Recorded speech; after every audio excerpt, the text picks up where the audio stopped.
Hey guys, it's TFNut. Welcome back to the channel. Today we're doing another action figure review. This is going to be of the brand new Bandai Tamashii Nations S.H. Figuarts Dragon Ball Z Super Saiyan Trunks, the boy from the future. Very excited to have one of my most anticipated figures finally here to review on the channel. A lot of people have been very excited for this new re-release here with the 3.0 updated body and articulation. Some peoples have had a decent number of quality control issues, unfortunately. I have yet to open this, so we'll wait and see how mine is. But I'm very excited to have this one here because I've skipped out on some of the previous Trunks figures, unfortunately. So I'm glad to finally have this new Trunks, one of my favorite characters from the Dragon Ball series. Very excited, like I keep saying. As you can see here from the top of the box here. It's the standard way that they do the Dragon Ball packaging where you see the figure in the box. There's a color for the character in the background, some of the accessories as well as S.H. Figuarts, Super Saiyan Trunks. And on the side there, some toy photography from promotional images. We do have the Tamashii Nations quality sticker as well as ages 15 and up. The Toei logo, Dragon Ball Z, Tamashii Nations and Bandai logos right there. Now, if we look on this side here, it just says Super Saiyan Trunks, the boy from the future. We get a little bit closer, as you can see there. It does say Super Saiyan Trunks. And again, all that lettering, as you saw on the side there. On this side, it just has some of those toy promotional shots continued right there. Just like the opposite side, it does say Super Saiyan Trunks right there. Now, when we look at the top of the packaging, it's just, as you can see, in a continued image of that, one of the faces for the promotional images. But right here, another, it's kind of a grayed out image of Trunks right there. Promotional image where it says Super Saiyan Trunks, boy from the future, S.H. Figuarts. So, when we look at the back of the packaging, as you can see there, again, they've done a really good job with these toy photos here from the original promotional images, showing you some different things about, it says some different stuff like simple style and heroic action, super modeling, and super action, like it says with a lot of these releases. We look towards the bottom here, it does have a lot of information, including Bandai Spirit support, as well as, if I focus up a little bit more, Bandai Namco, as well as a barcode there in case you need it. So, yeah, let's go ahead and get this figure out of the packaging. So, yeah, I don't really know how to feel right now. I have some quality control issues that other people have been having, and I have some quality control stuff that I think might be unique to my figure that I haven't really seen yet. It's a bit disappointing. This thing's like pushing $70, I'm pretty sure, for the price you're paying. This really shouldn't have the issues that I'm having right now. It is a really nice looking piece with some really great accessories though. Let's go ahead and take a look at those accessories. Then we'll take a closer look at the figure. So as you can see, we got a lot of accessories here. I've been trying to make these reviews not that long lately, but it doesn't help that some of these figures come with a lot of stuff. So I do have the chapter function enabled on this video if you want to skip around to this review at any point. I do want to quickly talk about what used to be in the instruction manual that I would talk about with S.H. Figuarts figures. They are utilizing, with this release as well, the paperless stuff. There's stuff on the inside of this flap that's a little bit hard to look up too.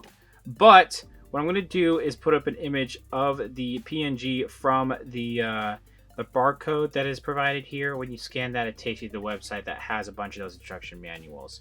Also, I probably should show this. That is the barcode right there where you can scan that. Hopefully you can scan that if you're whatever screen you're watching this on. And you can go check out that PNG of that instruction manual for yourself. First of all, I want to talk about the alternate head here. This is a really nice looking head sculpt. I love how they captured the base form head here with the gray on the eyebrows. The blue of the eyes look fantastic. A little bit of like paint wrinkles and creases around the eyes, around the eyebrows too, towards the like in between the eyes too. That's really nice. And then that paint that they created for the crease in the mouth right there, looking great. The ears have a really nice sculpt as well. One thing I do also want to mention is how really nice the hair, the sculpt of the hair and the paint is too. It clumps up a little bit in some areas, but it's not that noticeable. The break in the hair sculpt is it's a little jarring, but they've done it a little bit better on some figures lately, and with this one here, it's just not amazing, unfortunately. But it's not it is what it is, unfortunately. I could harp on it, but I'm not going to with that much. It's because they need to do this somehow. That's how it looks like when you remove it. However, I don't own previous trunks that would fit this face sculpt here. You can remove this hairpiece. I assume maybe some of these faces should work with that.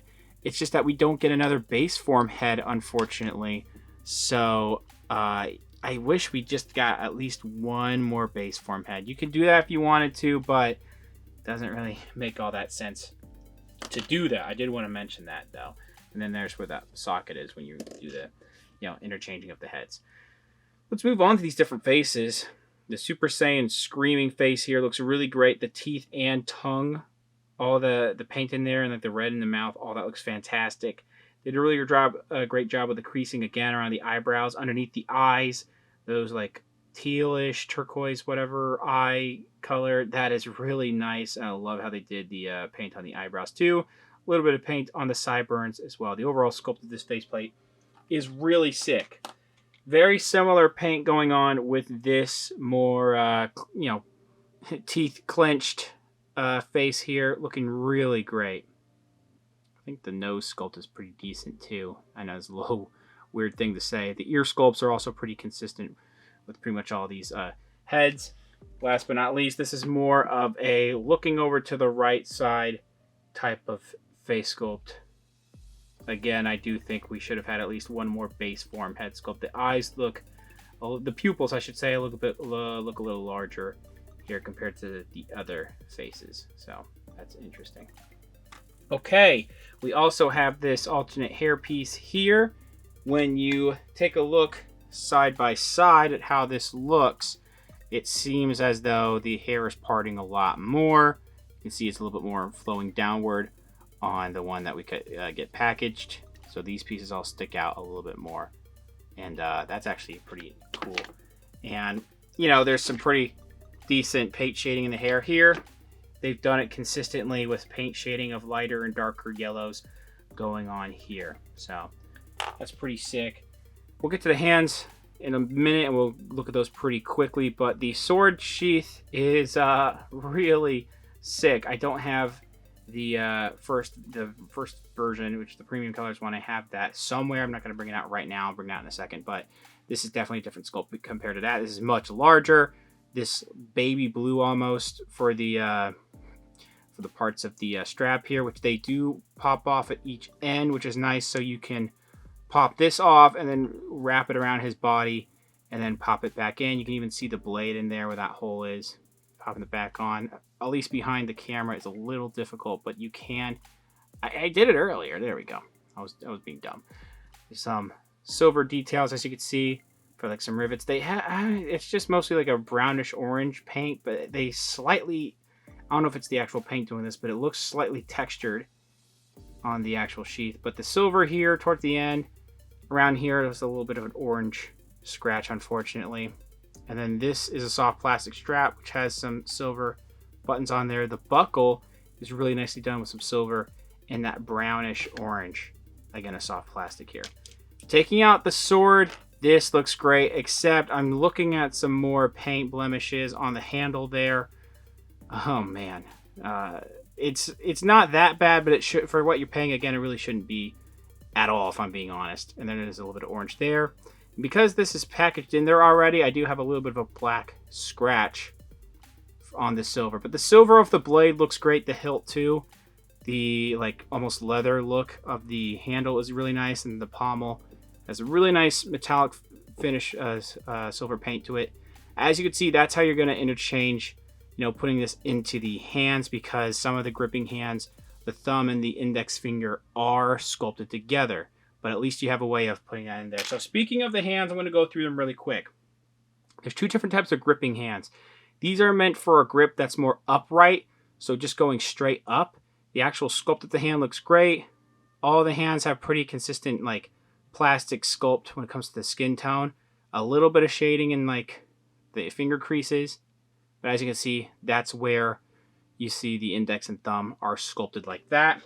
With these gripping hands, these are more angled, So they're going to be going outward a little bit more for like different dynamic posing, which is cool that they have included those.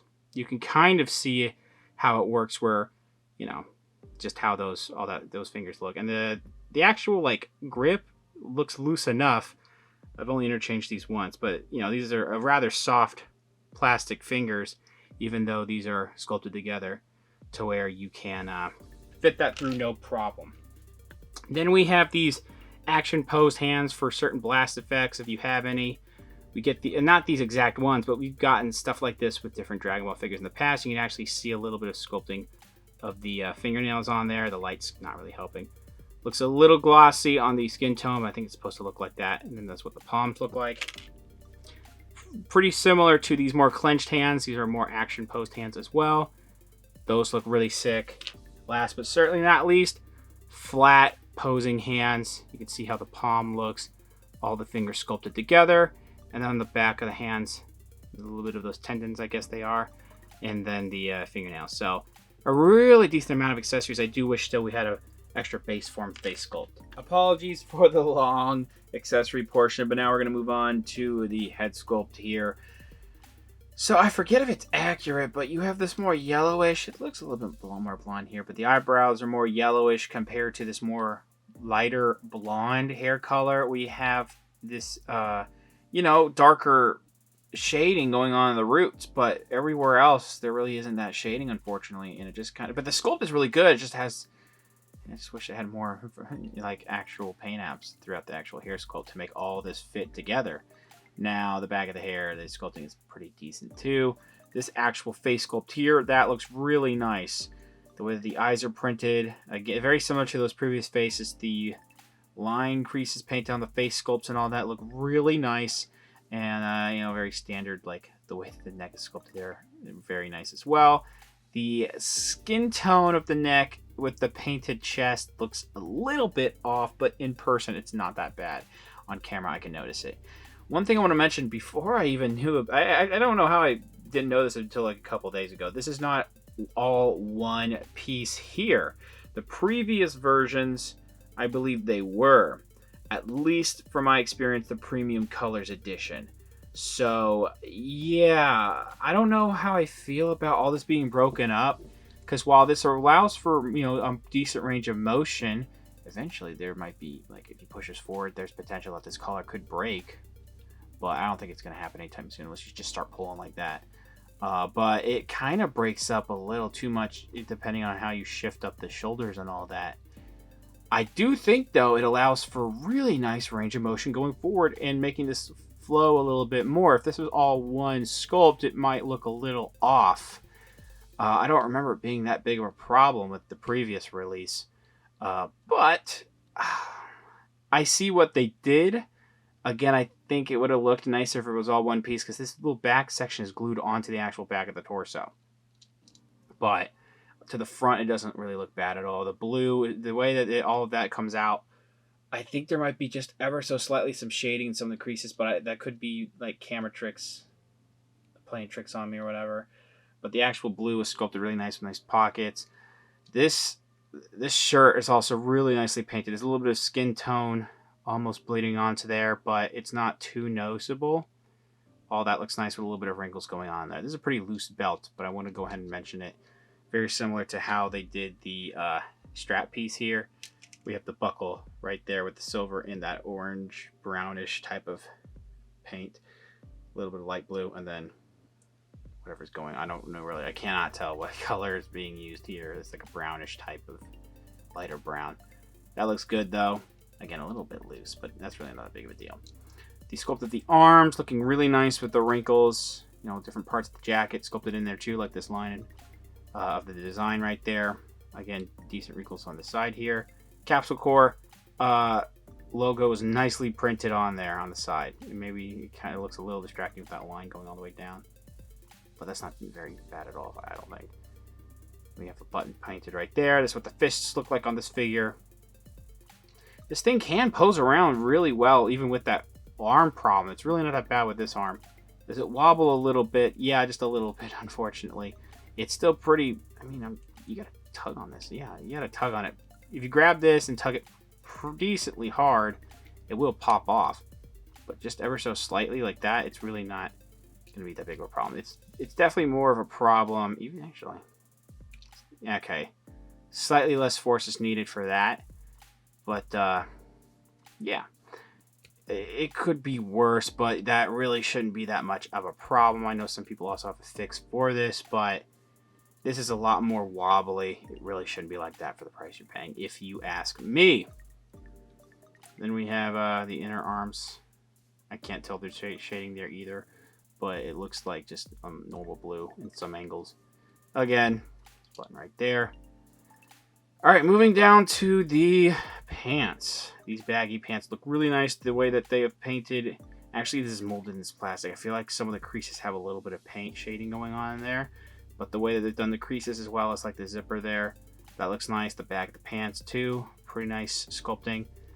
So I believe in the previous one it was more of this. Now proportions were smaller in the previous one. I'll have to bring it out later. I might do a separate video of comparisons next week.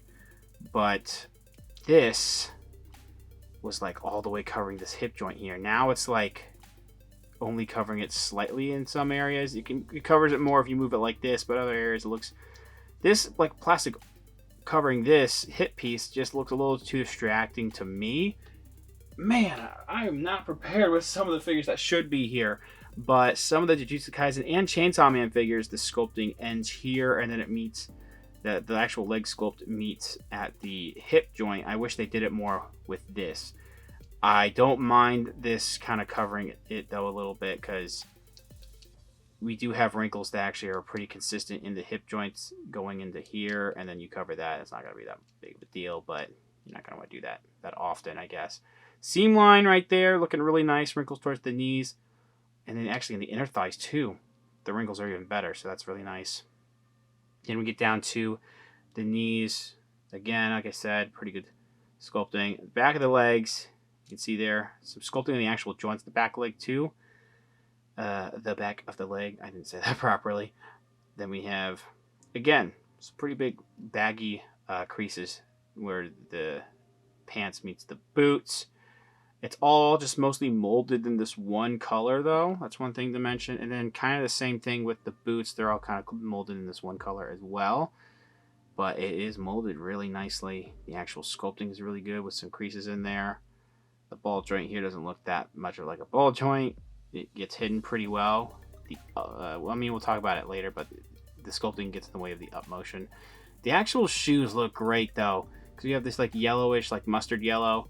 The brown on top of the feet, a little bit of a mustard yellow or whatever mark right there. It's a little unfortunate. The treading on the sides here where it's almost like white, that looks really nice though. The back of the feet on the heels, that looks really good too. Bottom, the treading is really decent. That's where they have the printing right there. And I don't know if I've shown this off, but parts of this are pretty wobbly. Like, if I could back out a little bit. Am I crazy, or do I feel like if I'm grabbing at the head and this is too wobbly where the abs meet the stomach, it's even kind of too loose at the actual hip, I think, and then it gets really wobbly at the legs as well. I've seen some people have this too. There are fixes for these, for some of these. I don't know about the torso, but there should not be this much wobbling in different parts. I'm hoping when I post this around that it's going to, have decent stability. But the same thing with the arms. When I pose these around, when I do two-handed sword poses, I don't know how the stability of these arms are going to be. So the QC for the price here is not up to par. I have to be honest. I know I toot Bandai's horn a little too much. I'm a little bit of a hype beast, but I have to mention that this is kind of unacceptable. So while I had some decent gripes just a second ago, the articulation is not one of those gripes. We do have a ball peg socket like we've had with the 3.0 figures here, and then we also have articulation going into the actual torso. It allows for side to side like this. Rotation is just fine. Grabbing the neck actually here is a little bit difficult, but as you can see, allows for all kinds of range of motion. The head, because the collar piece really, maybe if you move it, no, it still doesn't really want to go up that much, I feel like. And then down is pretty good though. So this is what the engineering looks like. This covering that, yeah, it's a little distracting, but again, this isn't going to cover that. As you can see, it allows for lots of range of motion. A little bit of squinking too, but it's not too tight. All the way around like this, up and down, forward, back, even like rotation like that, and then that's how far out it wants to go. That's kind of insane, actually. That's really good. Upper arm swivel, even though, again, these will pop off if you use too much force. Double jointed elbows, and we have the standard wrist articulation with 2 different swivels, 1 ball joint going into the hands and the hinge. So allows for up and down, manipulating it, can go in and out. I'm not doing the greatest job right now. A little bit, actually pretty good swivel up here, even though this was loose. The back, only like, I mean, you'll have a little bit better, actually. Oh my gosh.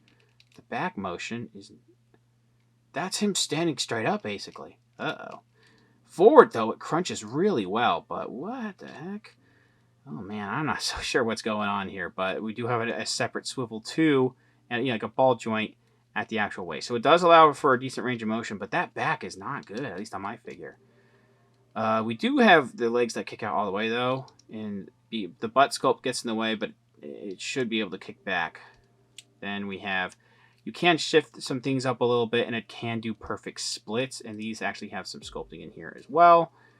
We have an upper thigh swivel. I want to go ahead and mention this. I would not do this often, but these are on these ball pegs here. Maybe if you like, use something to make that tighter or put something in there, you can maybe make that a little less wobbly. Just want to go ahead and mention that. The upper thigh swivel, while not completely 360, is really good. Double jointed knees. No, we only get rotation here. And again, the up is really not that great. Down is serviceable. You maybe go a little bit. We do have ankle rockers that are a little bit hindered, and then toe hinge. And this quite literally just happened after your articulation section. This can pop back in, but the knee joint did come off. I just have to rearrange it and remember exactly how it's supposed to go in. It can go back in. There's some different size holes, but I don't really know why I'm having so many QC issues right now. A lot of size comparisons here, really quick, measuring out the figure. We're getting, to the top, very, very top of the hair. Pretty close to 16.5 centimeters. That's going to make this pretty close to 6.25 inches tall. Now, I read somewhere that Vegeta is like 5'5", and he's only like 2 inches shorter than future Trunks. Now, I know that the hairs don't really help, but I do think that future Trunks in the middle is going to be a little bit taller than the Cell Saga Vegeta right there on the right. Right next to him on the left, that is the first version, well, premium colors version at least, of the first ever future Trunks right there. Much tall. The new one's much taller than the previous one, as you can see. And you can see just how tall the new Trunks is compared to Krillin. Over on the far left, the standard size Marvel Legends figure, and the tallest S.H. Figuarts figure that I own, Evil Boo right there, is pretty tall. Overall, I'm a little conflicted because I was really excited for this, and there are some really great things about it, but there's some things with this figure I just don't think for the price is acceptable on Bandai's point. The QC problems are way too abundant on this release here for the price you're paying. I know that you can pop the arms back in just as easily as they pop out, but it really shouldn't be happening for a character that's going to be doing two-handed sword poses. When the arm pop off, gets in the way of that sometimes. It's pretty inconvenient. I don't know what it's like for other people's figures. I feel like the torso articulation overall is just way too loose on my particular figure. The legs are pretty wobbly on some other people's, including mine here. The rest of the 3.0 engineering and articulation scheme is really nice though. It's taking some time for the jacket to grow on me, but I see what they're going for with, and I don't entirely hate it. The amount of accessories and the detail on those accessories, really nice overall. Again, I just wish we had one more base form faceplate, but it's still a pretty nice amount of accessories. And it poses pretty well with some of the wobbly leg stuff I have going on. It can keep a pose, which is nice. It's just that I really don't know, again, if this is really worth the price with the problems you're going to be having. At least maybe someone might be lucky and not have any problems. I don't know if they're going to have another batch in the future where they address these problems, but then if somebody already bought this, you'd have to buy another Trunks figure, unfortunately. So, an updated figure we've been needing for a while. I know a lot of people are going to want to have this in their collection. I'd wait just a little bit longer to see if there's any tweaks for future releases. Until then, thanks for watching. Please subscribe to the channel if you haven't already. Comment down below what you think about the figure, what you think about the review. Leave a like, share amongst your friends. Follow me on Instagram for more content over there, and I'll see you guys later.